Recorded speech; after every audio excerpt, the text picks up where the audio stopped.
Lucknow Kanpur expressway का लोकार्पण आज सीएम योगी आदित्यनाथ कार्यक्रम में होंगे शामिल। केंद्रीय मंत्री नितिन गडकरी, राजनाथ सिंह भी होंगे शामिल।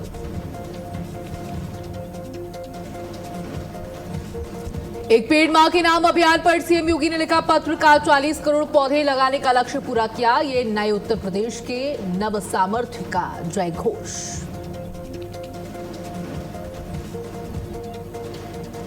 यूपी में पीसीएस विभाग में बड़ा फेरबदल। 182 पीसीएस अधिकारियों के तबादले, कई जिलों के एसडीएम बदले गए। ट्रांसफर के तहत नई जिम्मेदारियां सौंपी गईं।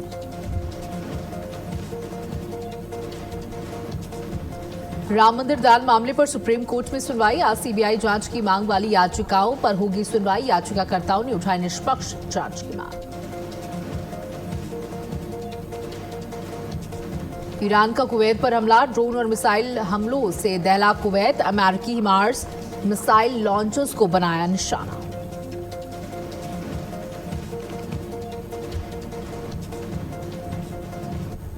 नमस्कार, आप देख रहे हैं भारत अपडेट। मैं हूं आपके साथ सौम्या अवस्थी। अयोध्या से बड़ी खबर आपको दी थी, जहां राम मंदिर चढ़ावा केस में एसआईटी एक्टिव हो गई है। 15 जुलाई तक एसआईटी सौंपेगी मामले की रिपोर्ट। एसआईटी की जांच लगभग पूरी हो चुकी है। 8 नामजद आरोपियों समेत सैकड़ों लोगों से पूछताछ हुई है। चंपत राय समेत कई पदाधिकारियों से पूछताछ हुई। एसआईटी पहले ही सौंप चुकी है प्रारंभिक रिपोर्ट। ट्रस्ट भी कर रहे रिपोर्ट का इंतजार। रिपोर्ट में होगा दूध का दूध और पानी का पानी। तो 15 जुलाई तक एसआईटी अपनी दूसरी रिपोर्ट सौंप सकती है। ट्रस्ट भी इस रिपोर्ट का बड़ी ही बेसब्री के साथ इंतजार कर रही है।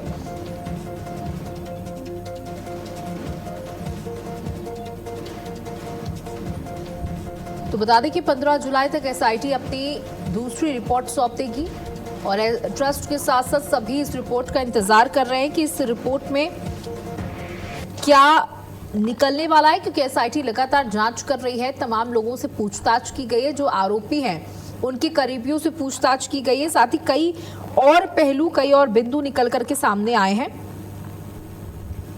तो ये बड़ी जानकारी आपको दे रहे हैं, जो आप 15 जुलाई को अपनी रिपोर्ट शासन को सौंप सकती है एसआईटी, ऐसा माना जा रहा है। जो दूसरी रिपोर्ट इसे कह सकते हैं, पहली रिपोर्ट जिसमें तमाम लोगों के नाम सामने आए थे और जो उसके बाद जांच शुरू हुई उसमें कई लोगों से पूछताछ की गई, जिसमें ट्रस्ट के लोग भी शामिल रहे। हालांकि बता दें कि ट्रस्ट को भी इस रिपोर्ट का इंतजार है कि किस पर गाज गिरी होगी, क्योंकि राम मंदिर गबन मामले में ये बड़ा खुलासा हुआ है। 70 ऐसे सबूत मिले हैं और 9 पेज की एसआईटी की ये जांच रिपोर्ट सामने आई है, जहां सीसीटीवी में नोट छिपाते और हटाते कर्मचारी साफ तौर पर दिखाई दिए। रिपोर्ट में चंपत राय का नाम नहीं है। चंपत राय को क्लीन चिट मिली है इस रिपोर्ट में, ऐसा माना जा रहा है। चंपत राय पर कोई टिप्पणी नहीं की गई है। वहीं अनिल मिश्रा पर निगरानी को लेकर सवाल खड़े किए गए हैं। 27 अप्रैल से 5 जून की सीसीटीवी जांच की गई है। एसआईटी ने करीब 70 ऐसे सबूतों को बटोरा है, जिसमें कई और चेहरे सामने आए हैं कि किस तरीके से चोरी की गई। हालांकि एक और अपडेट सामने आया कि दोपहर 2 बजे से रात के 9 बजे तक चोरी की घटना को अंजाम दिया जाता था और अप्रैल से लेकर मई तक के 5 जून तक के सीसीटीवी फुटेज जो है वो खंगाले गए हैं और उसमें चोरी का तरीका भी साफ तौर पर नजर आ रहा है कि दिन में कितनी बार चोरी की जाती थी, कैसे चोरी की जाती थी, नोटों को कैसे मंदिर परिसर से बाहर ले जाया जाता था। बहुत ही शातिर तरीके से ये चोरी की घटना को अंजाम दिया गया। कई सीसीटीवी फुटेज डिलीट बताई जा रही हैं, उन्हें रिस्टोर करने का काम किया जा रहा है। एसआईटी की जांच लगभग पूरी हो चुकी है।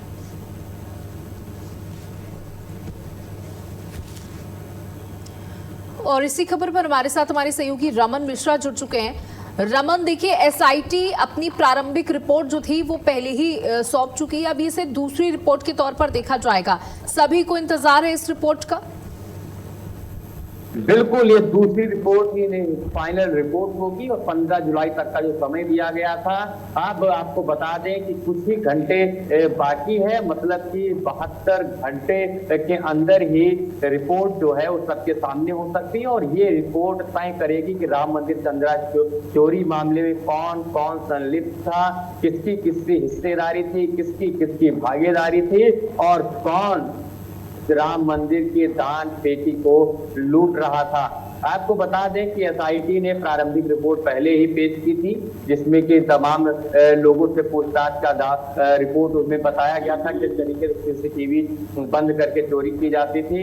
और उसके बाद में इस बार उसके आगे की कार्रवाई में महासचिव जो रहे चंपत राय, उससे पूछताछ हुई, मिश्रा से पूछताछ हुई, तमाम पदाधिकारियों से पूछताछ हुई, तमाम कर्मचारियों से पूछताछ हुई और अब उस पूछताछ और कई छापेमारी हुई जहां पर पैसा भी बरामद हुआ, होटल भी बरामद हुआ।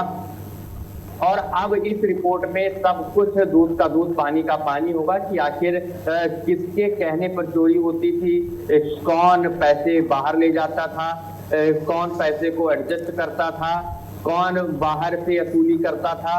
जो भी एक चैनल था चंदा चोरी का, वो पूरा का पूरा जो है उसका पर्दाफाश 2 से 3 दिन के अंदर हो जाएगा। 15 जुलाई से तक रिपोर्ट का टाइमिंग है, लेकिन 15 जुलाई से पहले भी रिपोर्ट आ सकती है क्योंकि रिपोर्ट लगभग अंतिम पूरी हो चुकी है और अब उसे सिर्फ अच्छे से बनाया जा रहा है ताकि वो शासन को सौंपी जा सके और उसके बाद में मुख्यमंत्री तय करें कि आखिर इसमें कार्रवाई क्या होगी और शासन तय करे कि आखिर जो लोग चंदा चोरी किए हैं उन पर क्या क्या एक्शन होना चाहिए। बिल्कुल, साथ ही देखिए आज सुप्रीम कोर्ट भी याचिका जो डाली गई थी सीबीआई जांच को लेकर के उस पर भी सुनवाई करेगा।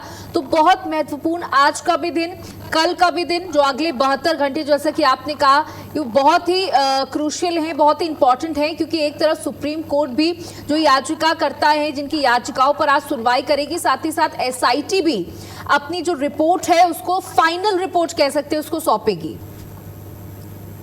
बिल्कुल, आपको बता दें कि जो हालांकि पहले भी सुप्रीम कोर्ट ने ये कहा था कि अभी इतना समय कुछ छुट्टियों के बाद में होगा और भले आज उसकी तारीख है, लेकिन आपको बता दें कि जिस तरीके से कार्रवाई हुई एसआईटी की, जिस तरीके से दिन प्रतिदिन उसमें एक्शन दिखे, उसके आधार पर हाई कोर्ट सुप्रीम कोर्ट ने इस मामले को अपने यहाँ बहुत ज्यादा अच्छे तरीके से दाखिल नहीं किया, इस पर कोई टिप्पणी नहीं की। लेकिन अब एसआईटी की रिपोर्ट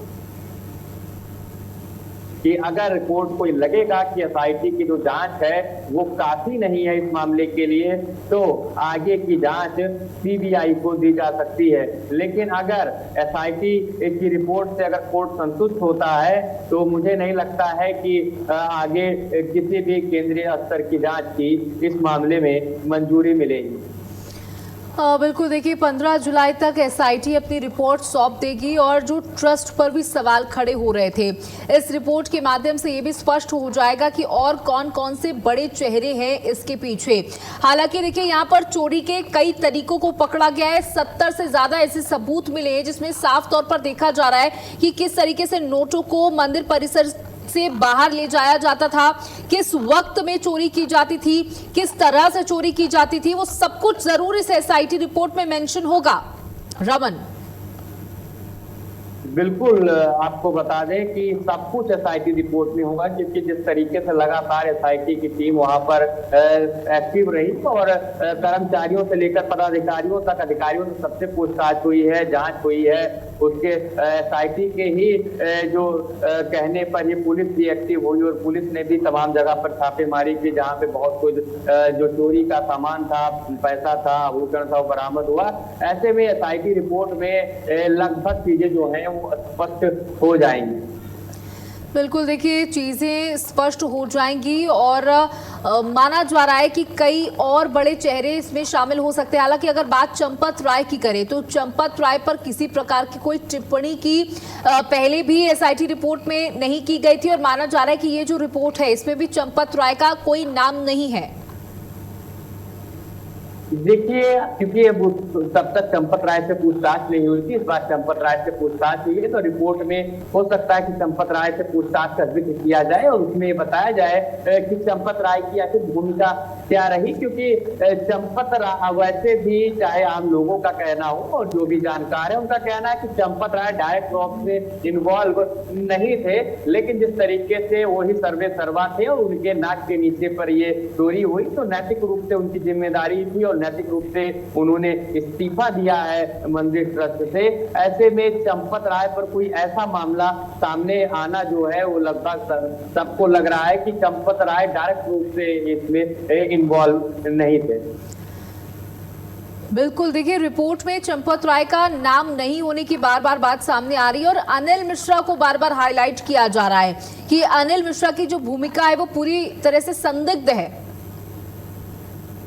बिल्कुल, अनिल मिश्रा पर पैसों के अनियमितता के मामले पहले भी उठे जब उनका वीआईपी घर बना, उन्होंने जमीनें ली, क्योंकि जिस तरीके से पहले उनकी जिंदगी के बाद के उनका जीवन स्तर बदल गया।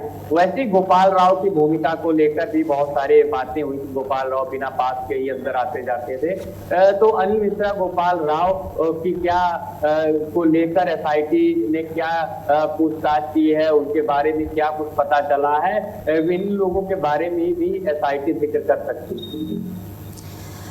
बिल्कुल, देखिए एक तरफ एसआईटी अपनी जांच कर रही है और मुख्यमंत्री ने साफ तौर पर पहले से ही कह दिया था कि इस जांच में दूध का दूध और पानी का पानी हो जाएगा। तो माना जा रहा है कि ये जो फाइनल रिपोर्ट होगी इसमें हर कॉर्नर को पर जांच कर ली गई होगी और दूध का दूध और पानी का पानी इस आखिरी रिपोर्ट से हो जाएगा।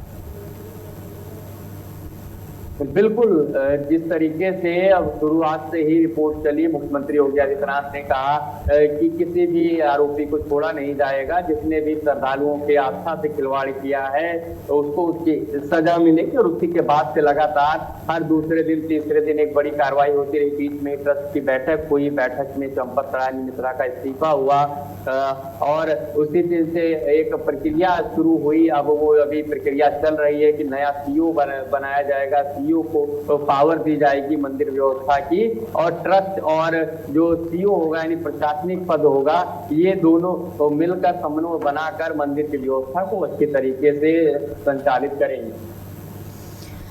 तो बिल्कुल, देखिए ट्रस्ट भी इंतजार कर रहा है क्योंकि अभी जो ट्रस्ट की बैठक हुई थी उसमें तमाम सवाल भी खड़े किए गए थे कि चंपत राय का अगर इस्तीफा आप लोगों ने स्वीकार किया है, अनिल मिश्रा का इस्तीफा स्वीकार किया है, तो उन पर जांच की मांग क्यों नहीं की जा रही है। कोषाध्यक्ष को लेकर के भी सवाल किए गए थे मीडिया के द्वारा। अब इस रिपोर्ट में साफ हो जाएगा ट्रस्ट की भूमिका भी। बिल्कुल, एसआईटी रिपोर्ट में लगभग भूमिका जो है साफ हो जाएगी, क्योंकि इतने लोगों से पूछताछ की गई है, इतनी गहन जांच की गई है, तो उसमें बहुत सारी बातें जो हैं, लगभग जो सवाल उठ रहे हैं जनता के जहन में उठ रहे हैं, नेताओं के जहन में उठ रहे हैं, साधु संतों के, लगभग उन सवालों का जवाब एसआईटी रिपोर्ट में मिल सकता है। बिल्कुल, बहुत बहुत शुक्रिया रमन हमारे साथ जुड़ने के लिए, तमाम जानकारियां साझा करने के लिए। चलिए आगे बढ़ते हैं। जो एक पेड़ मां के नाम अभियान पर मुख्यमंत्री योगी आदित्यनाथ ने पत्र लिखा। 40 करोड़ पौधे लगाने का लक्ष्य, 35 करोड़ का पहले लक्ष्य तय किया गया था जिसे फतेह किया गया और अब 40 करोड़ पौधे लगाने का लक्ष्य पूरा किया गया। मुख्यमंत्री ने बताया कि नए उत्तर प्रदेश के नव सामर्थ्य का जय घोष है। वृक्षारोपण को जीवन के संस्कारों, उत्सवों से जोड़े, शुभ अवसरों और विशेष दिनों को वृक्षारोपण से जोड़े। यही पौधे पीढ़ियों के लिए समृद्ध प्रदेश का आधार बनेंगे। योगी आदित्यनाथ ने कहा 40 करोड़ का जो लक्ष्य तय किया गया था उसे पूरा कर लिया गया है और लोगों से अपील की गई है कि आपके घर में कोई उत्सव हो, कोई खुशी का पल हो, त्योहार आते हो, सबको पौधारोपण से जोड़े। अगर आप हर त्योहार पर, अपने हर जन्मदिन पर, अपने घर वालों के हर जन्मदिन पर, उत्सव पर, अच्छे कार्यक्रमों में एक पौधा अगर लगाने का संकल्प लेंगे तो एक व्यक्ति के माध्यम से हजारों लाखों पौधे रोपित किए जाएंगे और इससे पर्यावरण को बहुत मजबूती मिलेगी। मुख्यमंत्री ने कहा कि अगर अच्छे कल की कल्पना करनी है तो आज काम शुरू करना होगा। अगर कल आने वाली पीढ़ी के लिए अच्छा चाहिए तो आज से काम शुरू करना होगा। शुभ अवसरों को, विशेष दिनों को पौधारोपण से जोड़े। एक पेड़ अपनी मां के नाम से लगाएं। अपने हर जन्म दिवस पर, अगर आप सिर्फ यही तय कर लेते हैं कि आपको अपने हर जन्मदिन पर एक पेड़ लगाना है, वो भी अपनी मां के नाम से, तो भी आपके जीवन में जितने जन्मदिन आपके आएंगे, आप उतने पौधे लगाएंगे, उतने बड़े पेड़ हो जाएंगे और पर्यावरण को बहुत बड़ा लाभ मिलेगा। और जब पर्यावरण को लाभ मिलेगा तो आपको लाभ मिलेगा। शुद्ध हवा। वहीं हरदोई में पुलिस अधीक्षक अशोक कुमार मीणा ने पुलिस महकमे में बड़ा प्रशासनिक फेरबदल किया। एसपी ने 7 निरीक्षकों और 6 उप निरीक्षकों के कार्यक्षेत्र बदलते हुए कई थानों को नए प्रभारी दिए। विजय कुमार मिश्रा को थाना पाली, समर बहादुर सिंह को सांडी, श्याम नारायण सिंह को पिहानी, कौशलेश कुमार सिंह को बेनीगंज, शिवाकांत पांडे को अतरौली और मनोज कुमार सिंह को मल्लावा का प्रभारी निरीक्षक बनाया गया। वहीं उप निरीक्षक स्तर पर भी कई अहम बदलाव किए गए। रितेश चौहान को हरियावा, प्रशांत द्विवेदी को बघौली और राजकुमार सरोज को माधोगंज का थानाध्यक्ष नियुक्त किया गया। एसपी के इस फैसले को पुलिस व्यवस्था को और अधिक प्रभावी बनाने की दिशा में अहम कदम माना जा रहा है। तो कई थानों में फेरबदल किए गए हैं, नए प्रभारी मिले हैं। एसपी का प्रशासनिक फैसला।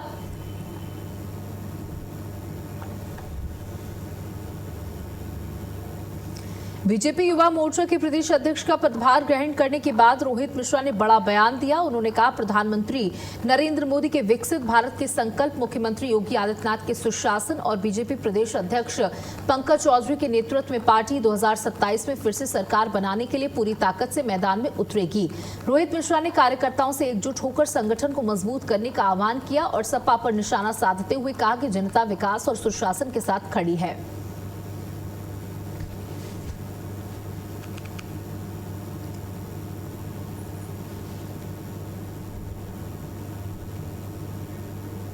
तो जनता विकास और सुशासन के साथ खड़ी है। बीजेपी युवा मोर्चा के प्रदेश अध्यक्ष ने हुंकार भरते हुए कहा कि 2027 में योगी आदित्यनाथ और नरेंद्र मोदी के निर्देशन पर हम काम करेंगे और सरकार बनाएंगे। जनता विकास और सुशासन के साथ खड़ी है। समाजवादी पार्टी को पूरी तरीके से नकार चुकी है। उनकी राजनीति की परिभाषा हमारी राजनीति की परिभाषा से बिल्कुल अलग है और मोदी और योगी के नेतृत्व में 2027 में सरकार बनाएंगे। जनता हमारे साथ खड़ी है। और कल बता दें कि इनके कार्यक्रम के दौरान बड़ी संख्या में लोगों को देखा गया। सड़क जाम दिखी, 3 घंटे तक रोड शो चला और भव्य स्वागत किया गया। एक बड़ा जन हुजूम देखा गया। रोहित मिश्रा ने समाजवादी पार्टी पर निशाना भी साधा।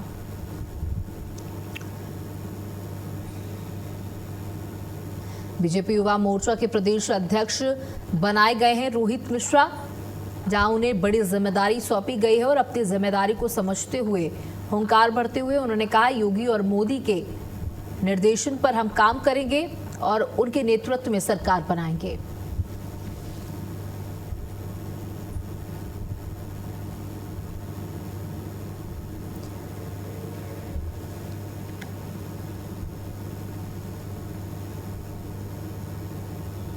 दो 2027 के इलेक्शन आदरणीय प्रधानमंत्री मोदी जी के विकसित भारत की संकल्पना के साथ योगी जी के सुशासन को हम जन जन तक लेकर जाएंगे। आदरणीय पंकज चौधरी जी के नेतृत्व में हम शानदार सरकार बनाएंगे और ये तय कर चुके हैं हम कि वो विनाश की बात करते हैं, हम विकास को लेकर आगे जा रहे हैं। वो शास्त्रों के कहीं भी सम्मत बात नहीं करते, वो केवल शस्त्रों के दम पे राजनीति करना चाहते हैं। हम शास्त्रों को साथ लेकर आगे चलने वाले लोग हैं। अब वो भाला की बात करें, हम माला की बात करें। दलिहाट में वीव द फ्यूचर 4.0 का शुभारंभ आज गिरिराज सिंह पहुंचेंगे। उद्घाटन कार्यक्रम में हथकरघा और वस्त्र क्षेत्र में नवाचार पर जोर होगा। अब साइकिलिंग और सतत उत्पादन को बढ़ावा मिलेगा। दलिहाट में जुटेंगे कारीगर, बुनकर और डिजाइनर। 17 जुलाई तक चलेगा विशेष अभियान। तो इस आयोजन के माध्यम से अब साइकिलिंग और सतत उत्पादन को बढ़ावा मिलेगा, बुनकरों को बढ़ावा मिलेगा, डिजाइनर्स को बढ़ावा मिलेगा और कारीगर, बुनकर और डिजाइनर। देखिए, मॉडर्न जमाने के जो डिजाइनर्स हैं वो भी पहुंचेंगे, जो बुनकर हैं, जो हाथ से हैंड क्राफ्ट करते हैं वो पहुंचेंगे और वीव द फ्यूचर 4.0 का शुभारंभ किया जाएगा। और इसे लोकल फॉर वोकल के दृष्टिकोण से भी हम देख सकते हैं कि आपको लोकल के लिए वोकल होना पड़ेगा और यहाँ पर उसी को बढ़ावा देने का प्रयास किया जा रहा है। वोकल फॉर लोकल की थीम पर इस कार्यक्रम का आयोजन किया जा रहा है और गिरिराज सिंह पहुंचेंगे इस कार्यक्रम का शुभारंभ करने के लिए। उद्घाटन कार्यक्रम में पहुंचेंगे। 17 जुलाई तक विशेष अभियान, विशेष आयोजन चलेगा। दलिहाट में वीव द फ्यूचर 4.0 का शुभारंभ किया गया। आज गिरिराज सिंह उद्घाटन करेंगे इस कार्यक्रम का, इस आयोजन का। हथकरघा और वस्त्र क्षेत्र में नवाचार पर जोर दिया जाएगा। अपसाइक्लिंग और सतत उत्पादन को बढ़ावा मिलेगा। दलिहाट में जुटेंगे कारीगर, बुनकर और डिजाइनर।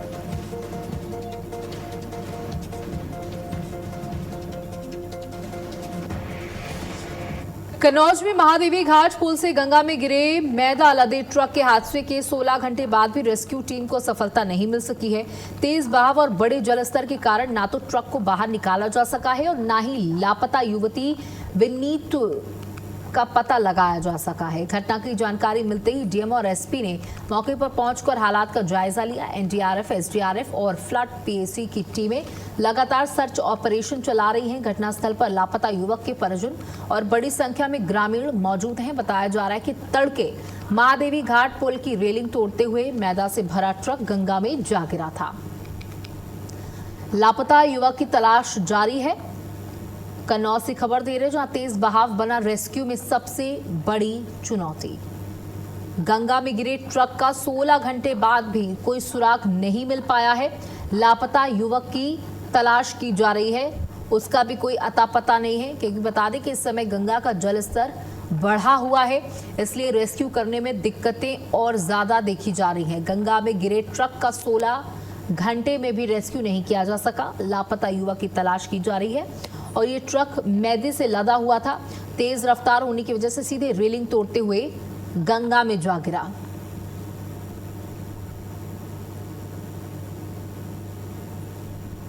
लापता युवक की तलाश की जा रही है। तेज बहाव बना रेस्क्यू में सबसे बड़ी चुनौती।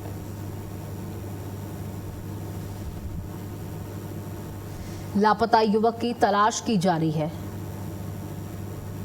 तेज बहाव बना रेस्क्यू में सबसे बड़ी चुनौती। देखिए, रात का वक्त था जब यह हादसा हुआ, उसके बाद से लगातार रेस्क्यू किया जा रहा है, ढूंढने का प्रयास किया जा रहा है। एसडीआरएफ और एनडीआरएफ की टीमें लगी हुई हैं, लेकिन ना ही ट्रक का कोई पता लगा पा रहा है और ना ही चालक का कोई पता लग पा रहा है। तेज बहाव रेस्क्यू में सबसे बड़ी बाधा बन रहा है, क्योंकि इस समय नदियों का जलस्तर बढ़ा हुआ है और माना जा रहा है कि नदियों के तेज बहाव के चलते, इस नदी के तेज बहाव के चलते ट्रक भी बह गया है। वहीं बुलंदशहर के सिकंदराबाद थाना क्षेत्र में पुलिस और छिनैती के फरार बदमाश के बीच मुठभेड़ हो गई। गुलाटी रोड अंडरपास के पास चेकिंग के दौरान पुलिस की जवाबी फायरिंग में बदमाश जाकिर के पैर में गोली लग गई, जिसके बाद उसे घायल अवस्था में गिरफ्तार कर लिया गया। उसका एक साथी अंधेरे का फायदा उठाकर फरार हो गया, जिसकी तलाश जारी है। पुलिस ने जाकिर के कब्जे से अवैध तमंचा, कारतूस, बाइक, मोबाइल फोन, 5,000 रुपए नगद बरामद किए हैं। पुलिस के मुताबिक जाकिर ने 15 जून को सिकंदराबाद क्षेत्र में एक युवक से 10,000 रुपए और मोबाइल छीनने की वारदात को अंजाम दिया था। मेरठ के लिसाड़ी गेट थाना क्षेत्र के अहमदनगर में छात्रा से छेड़छाड़ की शिकायत करना परिवार को भारी पड़ गया। आरोप यह है कि मदरसे से लौट रही छात्रा से बीच रास्ते में छेड़छाड़ की गई। पुलिस से शिकायत के बाद तौहीद और रागिब समेत आधा दर्जन आरोपियों ने पीड़ित के भाई और उसके दोस्त को सरेआम घेरकर बेल्ट लाद घूंसों से बेरहमी के साथ पीटा। घटना का वीडियो सोशल मीडिया पर वायरल हो रहा है। पीड़ित ने थाने में तहरीर देकर कार्रवाई की मांग की है। पुलिस मामले की जांच में जुटी हुई है। तो छात्रा से छेड़छाड़ का विरोध भारी पड़ा। मेरठ से आपको खबर दे रहे हैं, जिस शिकायत के बाद भाई और दोस्त पर दबंगों का हमला।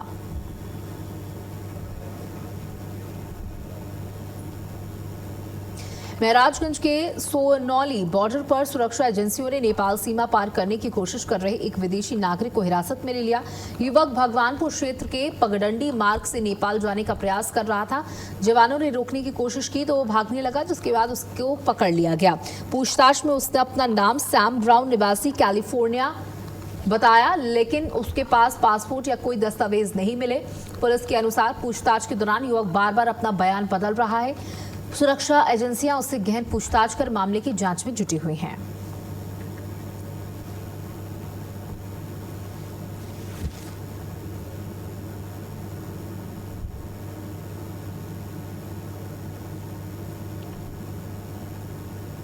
तो नेपाल सीमा पर हिरासत में विदेशी नागरिक, पूछताछ की जा रही है। पुलिस का कहना है कि बार बार ये विदेशी नागरिक अपना बयान बदल रहा है और इसके पास ना ही पासपोर्ट है, ना ही वीजा है, ना ही कोई जरूरी डॉक्यूमेंट्स, जिसके बाद ये संदिग्ध माना जा रहा है। नेपाल सीमा पर इस संदिग्ध को पकड़ा गया है। बिना दस्तावेज सीमा पार करने की कोशिश कर रहा था। महराजगंज से खबर आपको देते हैं।